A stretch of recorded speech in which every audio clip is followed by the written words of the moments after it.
देश में माननीय प्रधानमंत्री नरेंद्र मोदी जी के नेतृत्व में, बिहार में माननीय नीतीश कुमार जी के नेतृत्व में, ये दोनों चेहरा पहले से चमके हुए, कोई नया चेहरा चमका तो नहीं रहा। क्या सीएम फेस के तौर पर चिराग पासवान को सामने लाया जा सकता है? कि मैं इस पर कोई टिप्पणी नहीं कर सकता हूँ। लालू यादव और तेजस्वी यादव लगातार जाति की बात करते हैं, जातिवाद की बात करते हैं। प्रशांत किशोर जो है मुस्लिम की बात कर रहे हैं। एम वाई समीकरण बिहार में चल रहा है, इसे किस तरह देखते हैं और किस तरह डिफाइन?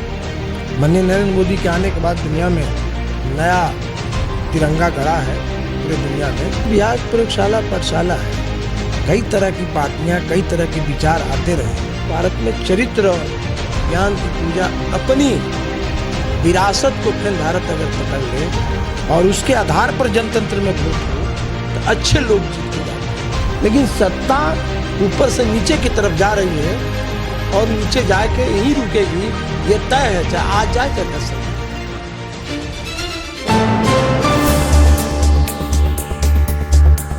नमस्कार, आप देख रहे हैं राष्ट्रीय सागर और मैं हूं आपके साथ विनायक कुमार। बिहार में सियासत लगातार गर्म है, सियासी गलियारों में लगातार हलचल है और हर पार्टी अपनी अपने दावा कर रही है। साफ तौर पर कहीं आरजेडी लगातार आम जनता के बीच में है तो कहीं जनसुराज भी अपना दबदबा ठोक रही है, तो वहीं एक तरफ एनडीए फिर से अपनी सरकार बनाने को लेकर बिहार में तैयार है। बहरहाल इस सियासी चर्चा के बीच लगातार चर्चाएं हो रही है कि आखिर भारतीय जनता पार्टी बिहार के अंदर मजबूत है तो उन्हें अकेले लड़ने में क्या दिक्कत है? आखिर क्यों बिहार में जो है डबल इंजन की सरकार बनाना चाहती है? इन तमाम चीजों को लेकर बातचीत करने के लिए इस वक्त हमारे साथ भारतीय जनता पार्टी के नेता और पूर्व विधायक ललन पासवान हमारे साथ हैं। इनसे जुड़ते हैं, बातचीत करते हैं। सर, सबसे पहले राष्ट्रीय सागर में आपका बहुत बहुत स्वागत। धन्यवाद आपको। क्या कहेंगे, बिहार की राजनीति जिस तरह लगातार गर्म है, सबसे पहले इस पे आप क्या प्रतिक्रिया दे रहे हैं? ऐसा कोई गर्म तो नहीं है बिहार की राजनीति। अपने अपने दलों की अपनी अपनी व्याख्या है, उनके अपने अलग अलग विचार हैं, अपने अपने विचारों और सिद्धांतों पर अपनी अपनी बात कह रहे हैं। ऐसी कोई सियासत तो नहीं हो रही है कि कोई तूफान आ रहा है, उस तूफान में कोई बदलाव हो जाएगा, ऐसा कुछ नहीं है। अच्छा, बिहार में अगर अभी देखा जाए मौजूदा 2024 में, तो असली राजनीति कौन कर रहा है और कौन अपना चेहरा चमका रहा है? नहीं, चेहरा चमकाने की बात नहीं। हम लोग तो बिहार में देश में माननीय प्रधानमंत्री नरेंद्र मोदी जी के नेतृत्व में, बिहार में माननीय नीतीश कुमार जी के नेतृत्व में, ये दोनों चेहरा पहले से चमके हुए, कोई नया चेहरा चमका तो नहीं रहा। ये चेहरा तो आइडेंटिफाई है, देश पूरा दुनिया जानता है। दोनों नेताओं को, दोनों के चरित्र और काम करने के कार्यशैली को सब लोग जानता है। अच्छा, ललन पासवान जी, क्या कहेंगे? 2025 विधानसभा चुनाव होना है, क्या लग रहा है कौन बाजी मारेगा, किसकी सरकार बनेगी? और अगर एनडीए की सरकार आती है तो क्या नीतीश कुमार के अलावा कोई और ऑप्शन है? देखिए, अभी तत्काल तो पूरे भारतीय जनता पार्टी, मैंने हमारी पार्टी और नेतृत्व ने मान लिया है कि माननीय नीतीश कुमार के अगुवाई में ही, नेतृत्व में ही बिहार के चुनाव 25 का लड़ा जाएगा। इसमें अब कोई नया ऑप्शन का, कोई नई वैकेंसी, कोई बात ही नहीं। अभी तो तत्काल कोई इस तरह की बात नहीं है। अच्छा जी ना। चिराग पासवान एक तरफ कहते हैं कि हम नरेंद्र मोदी के हनुमान हैं, आप भी हैं, लेकिन क्या कहेंगे? आप तो उसको डायरेक्ट भारतीय जनता पार्टी में, तो क्या सीएम फेस के तौर पर चिराग पासवान को सामने लाया जा सकता है? देखिए, मैं इस पर कोई टिप्पणी नहीं कर सकता हूँ। अच्छा। कि अगले इस जनतंत्र, भारत के जनतंत्र की पवित्रता की सबसे बड़ी खूबी है, दुनिया में भारत का जनतंत्र इसीलिए प्रचलित है और जाना जाता है। इस देश में सभी दलों के लोगों को और सभी नेतृत्व करने वाले सार्वजनिक जीवन के लोगों को अपनी अपनी आकांक्षाएं, अपेक्षाएं होती है, तो अपनी बात कहने के लिए स्वतंत्र है। कौन प्रधानमंत्री बनेगा और कौन मुख्यमंत्री बनेगा, सबके अंदर लावा फूटते रहता है। किसी का लावा फूटे, उससे हमको क्या लेना देना? हम अपनी पार्टी की बात जानते हैं। अच्छा, भारतीय जनता पार्टी का मैं विचार का एक बार खर्च करता हूँ और उसके बारे में मुझसे पूछिएगा तो मैं कोई टिप्पणी करूँ। और भारतीय जनता पार्टी नीतीश कुमार की अगुवाई में चुनाव लड़ेगी। बाकी कौन क्या मन में सोचता है, इस पर मेरी कोई टिप्पणी नहीं। अच्छा, लालू यादव और तेजस्वी यादव लगातार जाति की बात करते हैं, जातिवाद की बात करते हैं। प्रशांत किशोर जो है मुस्लिम की बात कर रहे हैं। एम वाई समीकरण बिहार में चल रहा है, इसे किस तरह देखते हैं और किस तरह डिफाइन करेंगे? देखिए, वो लालू जी का और तेजस्वी जी का अपना वोट अंगड़ित है। उसके अंगड़ित वोट में अब कौन कितना सेंध मारेगा, अभी तक तो कोई सेंध नहीं मारा। और ऐसे ही बिहार प्रयोगशाला पाठशाला है, कई तरह की पार्टियां, कई तरह के विचार आते रहे हैं, आज कोई नहीं आ रहे हैं। बिहार में राष्ट्रपिता महात्मा गांधी के बाद भी कई तरह की पार्टियां आईं और कई सौ पार्टियां हैं, 1500 पार्टियां हैं इस देश में। तो ये सारी पार्टियों का पता नहीं चलता है, कुछ ही पार्टियां पता चलती हैं और कई पार्टियों के सिंबल लेके लोग घूम रहे हैं। अब कौन बिहार को बदल देगा, लेकिन हमको जो समझ में आता है, मेरे जो समझदारी है, उत्तरी पूर्वी भारत में डॉक्टर राम मनोहर लोहिया, कृपलानी, आचार्य नरेंद्र देव, मधु दंडवते, कई बड़े चिंतक, बाबा साहब अम्बेडकर भी सनातन धर्म के खिलाफ लड़े और सनातन धर्म को छोड़ के बुद्ध के शरण में गए। तो इस देश के दलितों का बड़ा कोई हिस्सा बुद्ध के शरण में नहीं गया। और डॉक्टर राम मनोहर लोहिया लगातार संघर्ष करते जातीय दीवार को तोड़ने का, लेकिन पूरे भारत में जातीय दीवार चीन के भी दीवार से बहुत मजबूत है। कई पीढ़ियां चली गई, दीवार नहीं टूटा। और यहाँ सब कुछ कर दीजिएगा, सारे ताकत दे दीजिए, लेकिन यहाँ जात ही सबसे मजबूत अंगड़ित, और जात के नेतृत्व को और जात की हिस्सेदारी को लोगों अपने चश्मे से देखते हैं।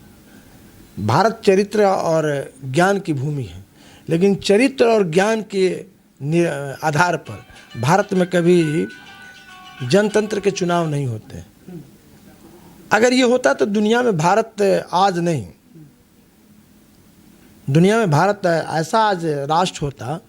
माननीय नरेंद्र मोदी के आने के बाद दुनिया में नया तिरंगा गड़ा है पूरे दुनिया में।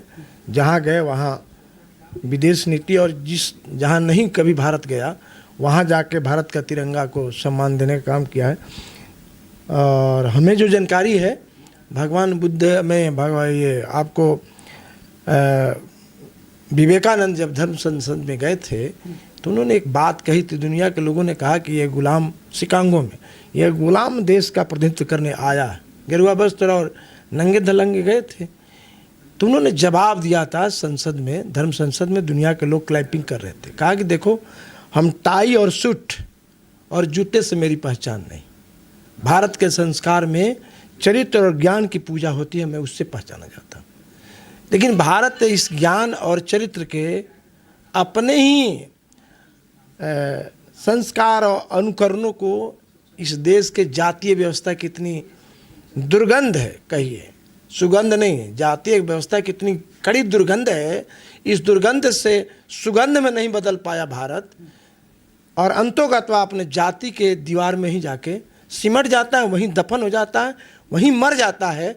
जाति से जिस दिन भारत अलग होकर देखने लगे, धर्म से अलग होकर भारत रास्ता अख्तियार करे, और सनातन धर्म ने जो संस्कार दिया है, जो उसकी पूंजी है, अगर उस पूंजी पर, उस संस्कृति और सभ्यता की पूंजी पर भारत आगे बढ़ता तो आज दुनिया का सबसे मजबूत राष्ट्र होता। आज भी हम कह सकते हैं कि जो अमेरिका कभी दादागिरी करता था, नरेंद्र मोदी के आने के बाद आज नरेंद्र मोदी का दुनिया में उस हैसियत हो गई है कि दुनिया के लोग नरेंद्र मोदी की तरफ देख रहा है। इसलिए इस परंपरा को मजबूत करने की ज़रूरत है, चरित्र और ज्ञान का। और दुनिया के जनतंत्र में है, लेकिन भारत के जनतंत्र में ज्ञान और चरित्र पर वोट होना चाहिए, तब भारत को मजबूत राष्ट्र हम दे सकते हैं। लेकिन ललन जी, जिस तरह बिहार में देखा जाता है, चाहे कोई कुइरी को लेकर लड़े, कुशवाहा को लेकर लड़े, कुर्मी में बटा हुआ है, पासवान, जायसवाल, बनिया और राजपूत, भूमिहार, ब्राह्मण, इस तरह से लोगों को कैटेगरी में बांट दिया गया है। क्या लगता है, और इसमें भी साफ तौर पे कहा जाता है कि भारतीय जनता पार्टी जो है स्वर्णों की पार्टी है, हिंदुओं के लिए काम करती है, तो 2025 के चुनाव में क्या दलित का और मुस्लिमों का वोट कटेगा? देखिए, ऐसी कोई बात नहीं है कि भारतीय जनता पार्टी में मैं भी हूँ, रामविलास जी भी नहीं रहे, और उसी एनडीए गठबंधन में भारत सरकार में मंत्री रहे, अटल जी के नेतृत्व में रहे, नरेंद्र मोदी जी के नेतृत्व में रहे। कोई पार्टियां किसी जात की विरोधी नहीं होती, ऐसे कई तर्क हैं।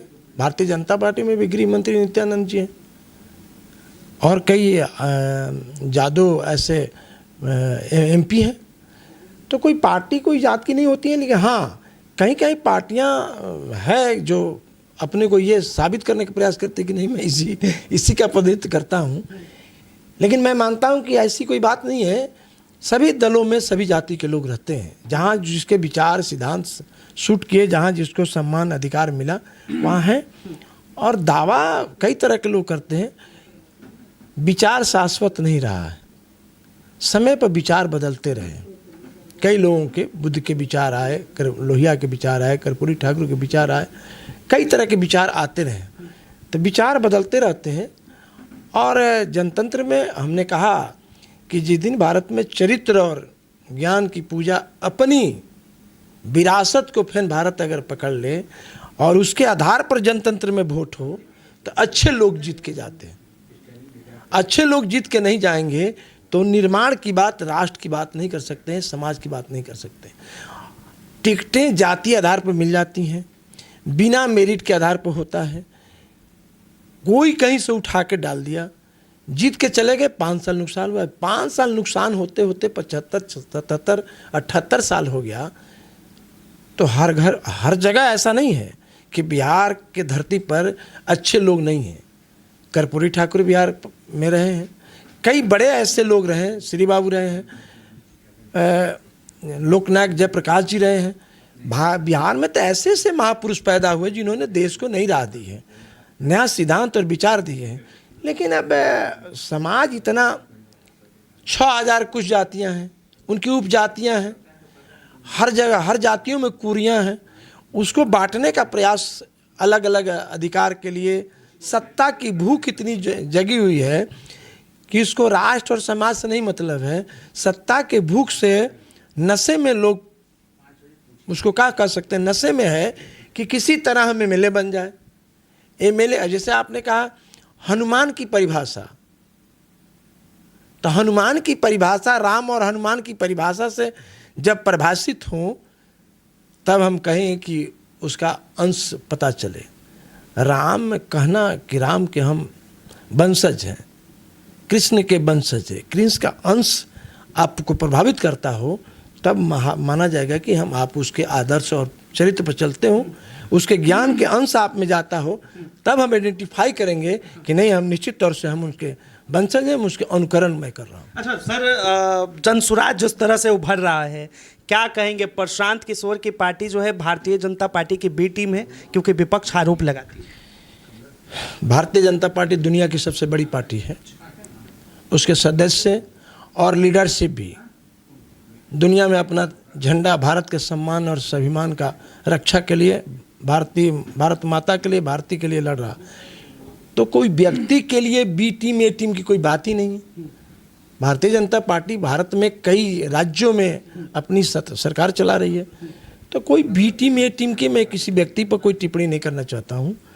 और मैंने कहा कि बिहार प्रयोगशाला पाठशाला है, जनतंत्र का प्रयोगशाला पाठशाला है, संस्कृति और सभ्यता का रहा है, धर्म का प्रयोगशाला और पाठशाला है। भगवान बुद्ध का धर्म का जन्म वहीं से हुआ, भगवान बुद्ध वहीं से ज्ञान प्राप्त किए, भगवान महावीर और गुरु नानक, 3 धर्मों का धर्मस्थली, जन्मस्थली, कर्मस्थली कहिए। तो हम बड़ा विचित्र ऐसे राज्य के हम प्रतिनिधित्व करते हैं, ऐसे राज्य में हम रहते हैं। हमें सौभाग्य है जहाँ गंगा बहती है और जहाँ कई धर्मों का उद्भव हमारे यहाँ से हुआ। तो इसलिए ऐसा कुछ नहीं है कि ये धरती वीरों से खाली है, चरित्र से खाली है, ज्ञान से खाली है, और सबका अधिकार है प्रयोग करने का। तो प्रयोग करने के लिए प्रयोग करें, प्रयोग कितना सफल होगा असफल होगा उस पर मैं क्यों टिप्पणी करूं। अच्छा, एक आखिरी सवाल, संजय पासवान ने बयान दिया है, उन्होंने कहा कि अब बिहार में ओबीसी का राज खत्म हो चुका है, अब जो मुख्यमंत्री बिहार का बनेगा वो दलित समाज से बनेगा और उसके लिए मैं कैंपेन भी करूंगा। देखिए, विगत दिनों नहीं, डॉक्टर राम मनोहर लोहिया ने एक जाति प्रथा किताब लिखी है, तो 100 वर्ष पहले का उन्होंने मूल्यांकन किया। धरती माता भारत माता डॉक्टर राम मनोहर लोहिया की लिखी हुई पुस्तक है, पढ़ेंगे तो जो लोहिया ने 100 वर्ष पहले का मूल्यांकन किया है, पूरा दुनिया का देश उसी दिशा में अग्रसर है, बढ़ रहा, उसी दिशा में बढ़ रहा। जो जातियां मजबूत रहीं, उस सत्ता पर काबिज हुई, तो वो जब काबिज हुई तब बेलगाम हो गई, वो शासक वर्ग बन गई, और जो उससे कमज़ोर जातियां हैं उन पर चाबुक चलाई। और ये दुनिया के देशों में है, अश्वेत, अमेरिका, श्वेत, ऑस्ट्रेलिया, कई जगह देखेंगे, आप उसको पढ़ेंगे तो आपको एक जानकारी होगी। और लोहिया ने कहा कि सत्ता ऊपर से नीचे की तरफ जाएगी। जो कांसीराम ने कहा कि ये कलम जो है ये उलट जाएगा, लोहिया ने वही बात आज से 100 वर्ष पहले लिखा है कि सत्ता ऊपर से नीचे की तरफ जाएगी। तो आज नहीं कल ये तो तय है कि सत्ता शूद्रों के हाथ जाएगी। संजय पासवान जी क्या कहें मैं नहीं जानता, वो क्या किए नहीं किए मैं नहीं जानता, वो किसके लिए कैंपेन करेंगे मैं नहीं जानता, लेकिन सत्ता ऊपर से नीचे की तरफ जा रही है और नीचे जाके यहीं रुकेगी, ये तय है, चाहे आज जाए चाहे 10 साल बाद जाए। बहुत बहुत धन्यवाद तमाम जानकारी साझा करने के लिए। आपने सुना ललन पासवान जी को, जिस तरह सारी बातें की। बिहार विधानसभा चुनाव में क्या होने वाला है ये तो आने वाला वक्त बताएगा। बहरहाल चुनावी मौसम बिल्कुल तैयार है, सारी पार्टियां अपनी अपनी दावेदारी कर रही। इस चीज को लेकर आप क्या सोचते हैं, अपनी प्रतिक्रिया जरूर दें। फिलहाल के लिए इतना ही। कैमरा जर्नलिस्ट अनु कुमार झा के साथ मैं विनायक कुमार, राष्ट्रीय सागर, नई दिल्ली।